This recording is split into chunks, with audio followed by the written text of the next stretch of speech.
Bom dia, oitavo ano, tudo bem com vocês? Hoje é a nossa aula número 59, quase finalzinho do mês de setembro. Eu espero que vocês estejam tranquilinhos aí em casa, tá? Eu aqui estou bem também. Pessoal, hoje nós vamos lá no livro de leitura e produção de textos, na unidade 6. Olha que imagem mais bonita, conhecida de todos, né? Essa imagem já aparece, tenho certeza que nos livros de história, geografia, português, enfim. Várias vezes a gente viu já essa foto aqui. Michelangelo, A Criação de Adão, de 1508 a 1512, é um afresco, tá? Então veja a riqueza dos detalhes, como é que o pintor conseguia fazer, por exemplo, até a dobra do tecido, né? Imitar a dobra do tecido, retratar a dobra do tecido, a perfeição do rosto, né? Da expressão. Maravilhosa essa foto. Essa é a unidade 6, né, pessoal, sobre as origens. Então, lá na página 128, nós vamos ver um texto que explica a origem, tá? Assim como para nós existem as lendas, tá? Para os indígenas, eles também têm as lendas deles, certo? Então, eu gostaria que vocês acompanhassem aqui comigo a leitura. O princípio do mundo. No princípio, este mundo estava na escuridão. Da escuridão saíram dois homens, um chamado Caraçacaíbe e outro, que era seu filho, chamado Rairu. Rairu tropeçou em uma pedra furada com uma panela e ralhou com a pedra. Caru, seu pai, mandou o filho Rairu carregar a pedra com que tinha ralhado. Rairu cumpriu a ordem do pai e carregou na cabeça a pedra, que em cima dele começou a crescer. Pesando já muito, ele disse ao pai: "Esta pedra pesa muito." Mas crescia então a pedra e já Rairu não podia andar. A pedra continuou a crescer. Cresceu tanto a pedra em forma de panela que formou o céu. Apareceu depois então o sol no céu. Rairu ajoelhou-se, vendo seu pai ser o criador do céu. Caru era inimigo do filho, porque sabia mais do que ele. Um dia, Caru flechou a folha de um tucumã e mandou o filho subir no tucumanzeiro para tirar a flecha para ver se o matava. O filho chegou ao tucumanzeiro, os espinhos viraram-se todos para baixo a ficar bonitos, e subiu e tirou da folha a flecha do pai. No outro dia mandou o filho adiante para o roçado, e contam que cortou todas as árvores para matar o filho. Derrubou então as árvores em cima do filho, caíram-lhe todos os paus em cima, mas ele não morreu e ficou no colo. Caru arredou-se daí, pensando que o filho tinha morrido. No outro dia, voltou Caru e achou o filho perfeitamente bem. Quando Caru ia queimar a roça, mandou o filho para o meio, para que morresse queimado. Caru cercou o fogo. Quando Rairu depois viu a fogueira cercá-lo, entrou pela terra, e quando a roça acabou de queimar, apareceu sem nada lhe ter feito fogo. Caru zangou-se muito, vendo que o filho não morria. No outro dia, Caru voltou e foi para o mato. Chegou. Quando no mato fez de folhas secas uma figura de tatu e enterrou, deixando o rabo de fora, no qual esfregou a resina. Chamou o filho e lhe disse: "Vamos caçar?" "Vamos." Andou virando pelo mato e chamou o filho. "Aqui está um tatu, vem puxar." A figura daquele tatu ia cavando, já estava num buraco no chão. Rairu depois deixou o rabo do tatu, mas não pôde tirar a mão, porque a resina o pegava. Contam então que a figura do tatu o levou pelo buraco, pela terra dentro, e sumiu-se.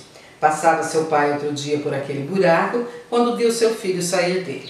O pai pegou um pau e bateu no filho. O filho lhe disse: "Não me batas, porque no buraco da terra eu achei muita gente, mais que boa, e eles vêm trabalhar para nós."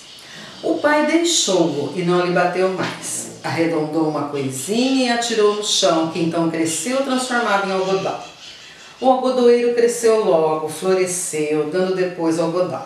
Caru apanhou o algodão e fez uma corda, amarrou o Rairu e o meteu no buraco do tatu. Contam que pela corda e pelo buraco subiu muita gente feia, depois também subiu muita gente bonita. Dizem que então a corda arrebentou e o resto da gente bonita caiu no buraco. Rairu subiu com a gente bonita.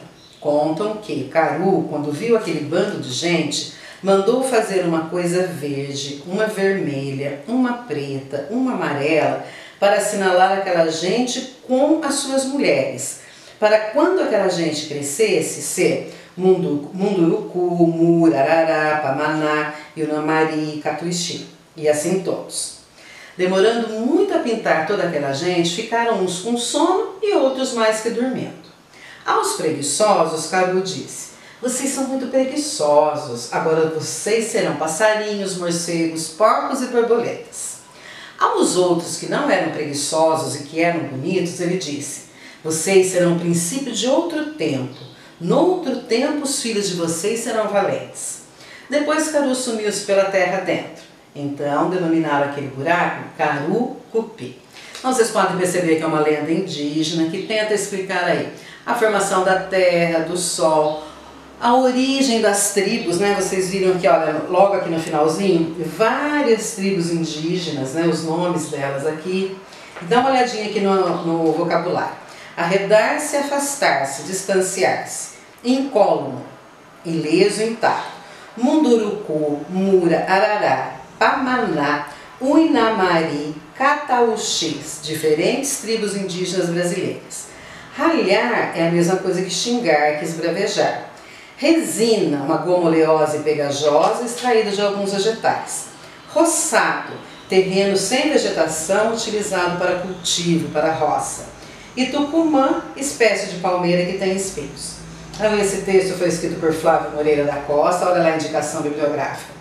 O Princípio do Mundo, 100% prosa do mundo, tal. Pessoal, voltando aqui, olha, a gravura aqui, ela mostra bem a história, né? Você tem aí o filho Hairu, né? Que está carregando uma pedra. O pai dele, o nome completo do pai é Caru-Sacaibe, mas em partes do texto é só falado só o comecinho do nome dele, Caru. Então o filho Hairu e o pai Caru, tá? E começa mostrando lá bem no início ali, a partir do quarto parágrafo, que o pai tenta matar o filho. Por quê? Olha lá, quarto parágrafo. Caru, que é o pai, era inimigo do filho, porque sabia mais do que ele.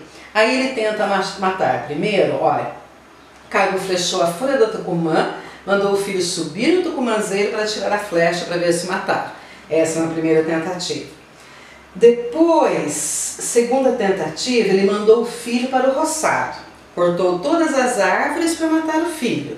Derrubou as árvores em cima do filho, mas mesmo assim ele não morreu. Então, há várias tentativas do pai em tentar matar o filho, né? E conforme ele vai fazendo essas tentativas, ele vai explicando o surgimento das coisas. Por exemplo, olha, tem uma terceira tentativa aqui na página 129. Quando Caru ia queimar a roça, mandou o filho para o meio, para que morresse queimado. Então ele tenta várias vezes. Até que numa parte, aqui olha, a quarta tentativa, a figura do tatu levou o filho pelo buraco, pela terra dentro e sumiu. Passava seu pai outro dia por aquele buraco, quando viu seu filho sair dele. Aí de dentro do buraco foi saindo muita gente, e apareceu também o algodão, uma bolinha algodão. Então explica o surgimento da plantação de algodão. Enfim, o texto é uma lenda indígena que me explica o surgimento de várias coisas, tá? Como naquela época não havia explicação científica, né? Não se sabia por que tinha um trovão, por que tinha um raio, por que isso, por que aquilo. Então imaginava-se coisas, criavam-se histórias para explicar o surgimento das coisas. Essa é a função da lenda. A única diferença é que essa daqui é uma lenda indígena, tá? Então vamos lá. Página 130, esse exercício dá para ser feito no livro mesmo, né? Coloca a data aí no cantinho e vamos lá. Após a leitura de Princípio do Mundo, responda: quem são Caru e Hairu? Caru é o pai, tá? E Hairu é o filho. Os dois são índios, né? E a história conta sobre eles, tá? B. Por que Caru... por que Caru manda o filho carregar uma pedra? Porque o filho ficou bravo com a pedra. E por que o filho tinha ficado bravo com a pedra? Porque ele tinha tropeçado nela.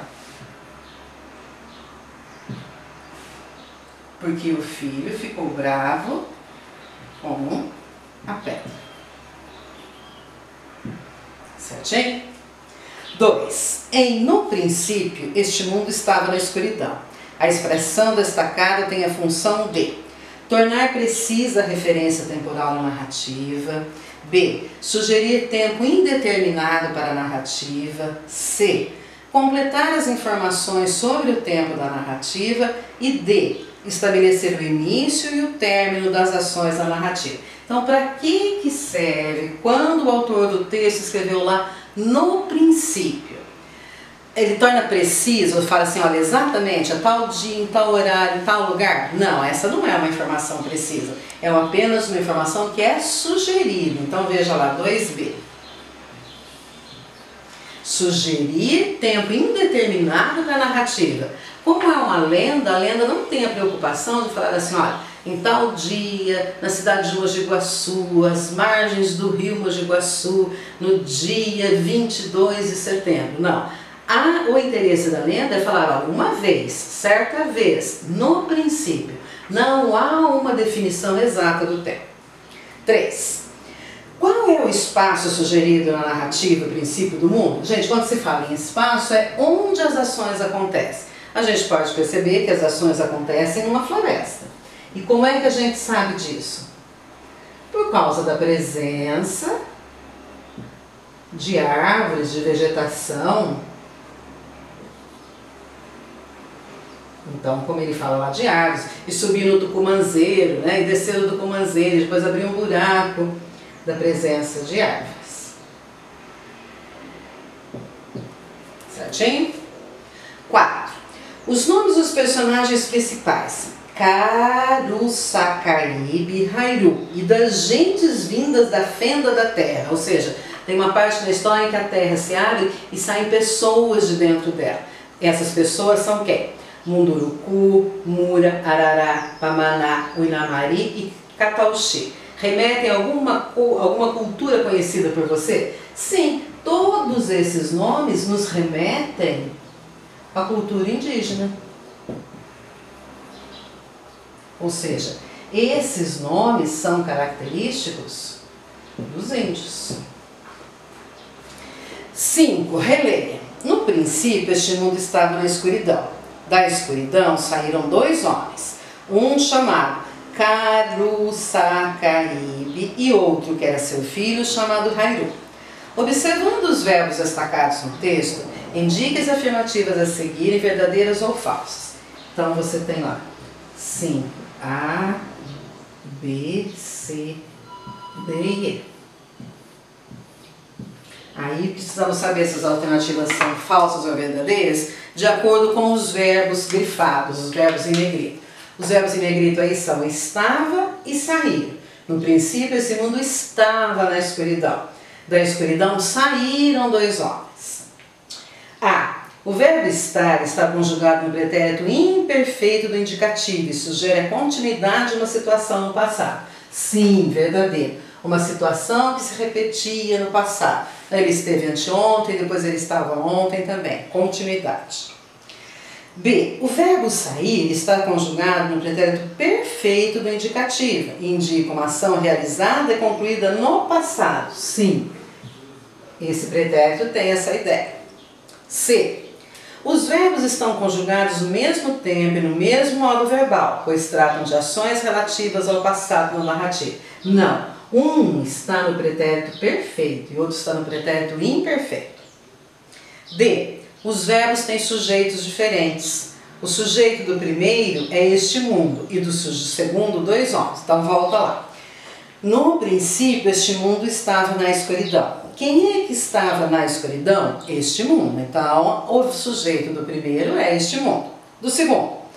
Da escuridão saíram 2 homens. Quem é que saíram da escuridão? 2 homens. Então a alternativa D está correta, porque o sujeito está corretamente indicado, tá? E a última, a mudança do pretérito imperfeito para o pretérito perfeito marca o fato gerador da narrativa, o surgimento de Caru e de Hairu, certinho, tá? Então, saíram 2 homens, né? E aí vai mostrar por que teve a fenda, por que surgiu isso, surgiu aquilo. As diferentes tribos, né? Por que elas se originaram, como que elas se originaram também, certo? Estudo do gênero narrativa mítica. 1. O princípio do mundo é uma narrativa mítica. Olha aí no quadrinho amarelo, o que é narrativa mítica? São histórias desenvolvidas em determinada cultura para explicar como as coisas surgiram. Elas conservam a memória dos povos que as criaram, revelando marcas de culturas desses povos. Na história apresenta-se a explicação da origem de quê? Olha, a origem dos homens, a origem do céu, do sol, a origem das tribos indígenas, né? Quando aquelas pessoas saem de dentro do buraco. Tudo isso é explicado através dessa narrativa mítica, através dessa lenda.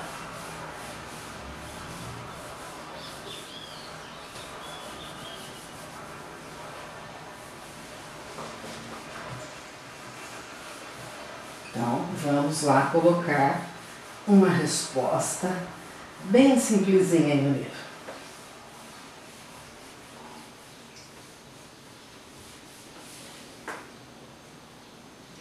Então, veja lá. Então, de novo. Na história apresenta-se a explicação da origem de. Explica a origem do surgimento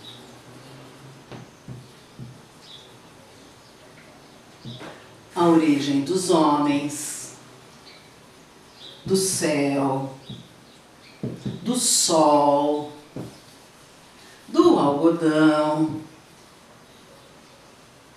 e das tribos indígenas. Então, nessa tentativa que o pai vai fazendo de matar o filho, vão surgindo, vão criando, o autor vai explicando o surgimento das coisas.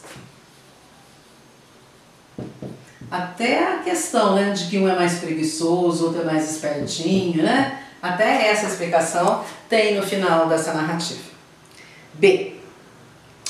Nas narrativas míticas, o tempo é indeterminado, remete ao momento das origens no passado. Destaque no texto lido as marcas dessa indeterminação temporal. É como já foi visto no outro exercício que falava assim, no princípio. Então, a narrativa mítica, a lenda, ela não vai falar assim, ó, na cidade de São Paulo, no dia tal de setembro, tal. Não, é um tempo indeterminado, no princípio. Agora o exercício pede outras marcas dessa indeterminação temporal. Você tem lá assim, ó, o no princípio, depois, um dia, no outro dia, outro dia. Então ele nem fala assim, né? Segunda-feira, terça-feira, agosto, setembro, outubro, 2000, 1900, 1500, nada. São só essas palavras que elas não determinam, elas só dão ideia de tempo, né? Depois, um dia, quando que aconteceu? Um dia, e depois? Aí foi no outro dia, e depois foi outro dia de novo, tá? 3. Ao longo da narrativa, percebe-se a repetição da expressão contam que. A. Sublinhe no texto cada ocorrência dessa expressão. Depois vocês voltem lá no texto e sublinha onde é que tem a palavrinha contam que. B. Então, a 3A vocês fazem sozinhos. 3B. É possível identificar o agente da ação de contar? Ou seja, a gente sabe quem é que conta? Não. Não é possível saber quem é que conta. Ele só fala conta. Então veja, é tudo indeterminado, né? O tempo é indeterminado, quem está contando também é indeterminado. Ah, disseram, né? Disseram que tal coisa. Isso é característica dessas histórias mesmo, né? C. Qual a intenção da repetição dessa expressão no texto lido? Essa expressão mostra que essa história nasceu primeiro, era uma narrativa oral. Então, primeiro ela foi contada de geração em geração. Então, volta lá para a pergunta, qual a intenção? A intenção é de mostrar que essa história surgiu na narrativa oral.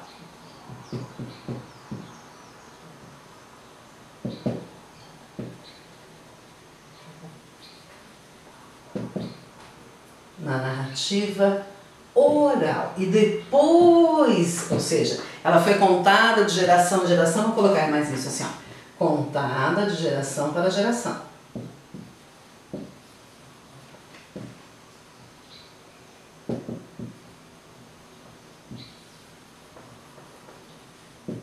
Contada de um para o outro. Assim como, sem ser as lendas indígenas, mesmo as lendas para nós, né? Um vai contando para o outro, contou, minha avó dizia que, a minha mãe dizia que tal coisa. Então essas histórias são contadas, elas surgem primeiro no oral, de geração para geração, até que alguém resolve colocá-las por escrito em um livro, né? Normalmente em um livro de lendas.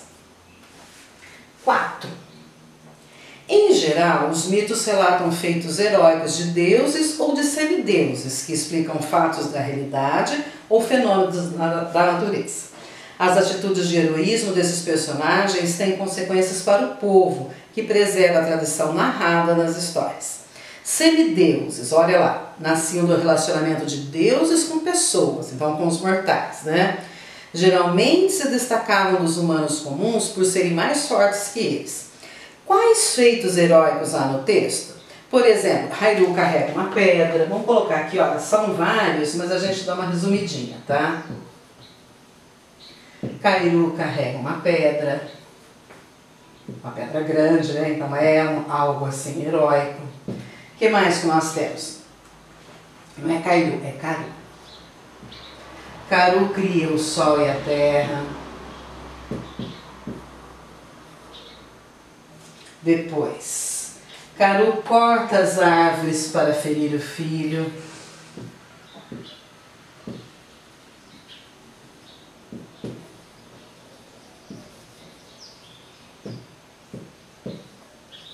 Mais uma só, tá? O que mais que ele fala? E ele pinta as pessoas, né? Ele pinta os indígenas para diferenciar uma tribo de outra. Aqui eu estou usando o vocabulário mesmo do próprio texto, né? Engraçado a gente falar as gentes, né? Mas o texto tem essa forma. E pinta gentes diferentes cores, ou seja, para cada tribo ele fez o índio de uma cor diferente, mais claro, mais escuro, né? Para poder diferenciar. B. Karu e Hairu podem ser considerados semideuses? Justifica. O texto apresenta os dois como homens, tá? Mas eles são dotados de habilidades especiais. Então, não. Eles são, no texto, né? Eles são homens, tá? Eles não são semideuses. Pessoal, então é até aqui, tá? Depois eu deixo para vocês a lição de casa. Aliás, essa semana não tem lição de casa, certo? Vocês estão em época de prova. Espero que tirem boas notas em todas as provas, tá bom? Beijo.